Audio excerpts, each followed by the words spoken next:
तुम्हाला इथं काय काय सुविधा असायला पाहिजे? व्यवसाय करताना कोणता त्रास होतो तुम्हाला? आम्हाला त्रास आता मागे दाबून जरी आम्ही दुकानं लावले की आम्हाला वाटतं की ट्रॅफिक नाही झाल्या पाहिजे, तरी आम्ही मागे दाबू दुकानं लावतो. तरी आम्हाला अतिक्रमवाले त्रास देतात. हॉकर झोन दिलेला आहे, पण तिथं एवढं काही आमचा काही धंदा होत नाही. त्याच्याजवळ माल आहे, भरपूर माल आहे, त्याचाच धंदा म्हणजे समोर जे जे आहेत त्याचाच धंदा होतो. आम्हाला मागे दुकान लावली ते आमची 2-2 दिवस बोलणी बी नाही झाली तिथं. मागे 3 महिने आम्ही तिथंच होतो.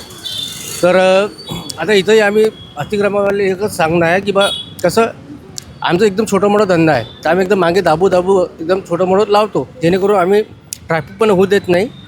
त्या हिशोबाने फक्त हेच विनंती आहे की बा हॉकर झोन बी आहे, पण तिथं सुविधा पाण्याची पण नाही आहे. पण तिथं विशेष म्हणजे कसं आहे की गिऱ्हाईकी होत नाही. 2-2 दिवस आमची बोलणी झाली. 3 महिने तिथं होतो आम्ही, तर 3 महिन्यात कर्जच करावं लागलं आम्हाला. तरी आता कसं थोडंफार लावायला भेटते, त्याचं घर चालते. भाड्याचं रूम आहे, भाडं बी द्यावं लागते.